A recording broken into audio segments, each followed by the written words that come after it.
Mohammed Salah won the 2024 and 25 Premier League with Liverpool, finishing with 34 goals and 23 assists across all competitions.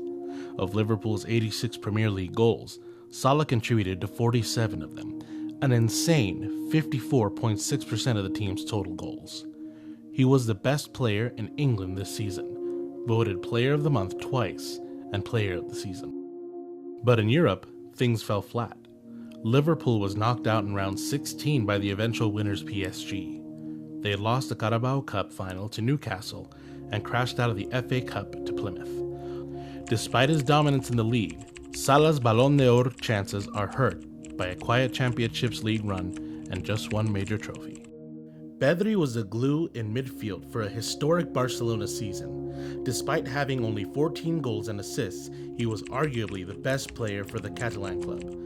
His goals and assists came in big games as well, scoring and assisting against the likes of Sevilla, Benfica, Atletico, France, Portugal, and Real Madrid.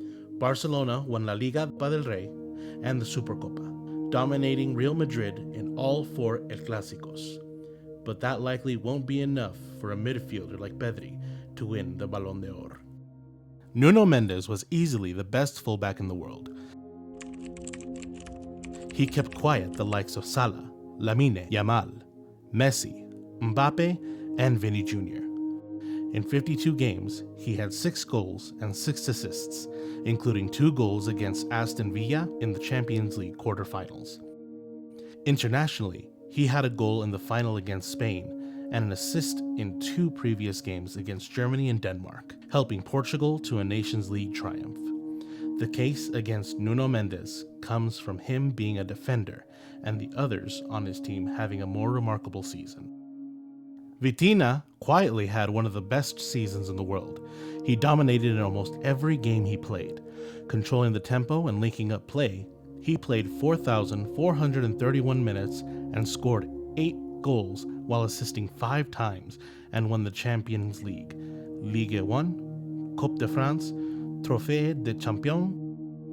He was man of the match against Liverpool in the Champions League round 16 and bossed the middle field against Manchester City and Inter Milan en route to the final. His tactical intelligence, pressing, and ability to recycle possessions made him essential in big games. Raphinha had a massive comeback season for Barcelona. Playing as a left-footed left winger, he racked up 34 goals and 25 assists, leading one of Europe's deadliest attacks. Raphinha showed up when it mattered most. A hat-trick versus Bayern, 5 goals and 2 assists against Madrid across the season. His case for the Balon d'Or is strong. Lamine Yamal had another incredible season for Barcelona and Spain.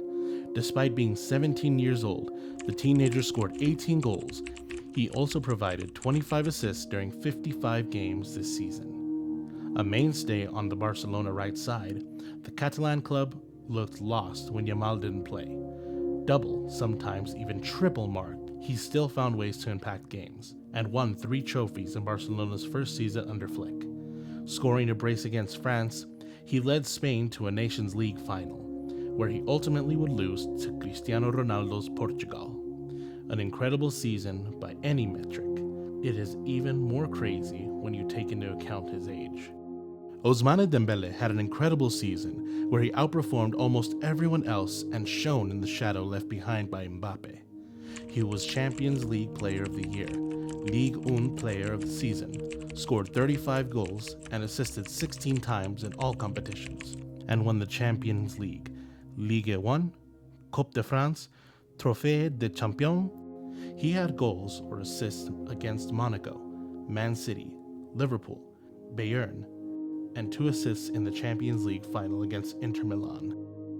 Considering all the trophies, statistics, and games, who do you believe deserves to win the Balon d'Or this season?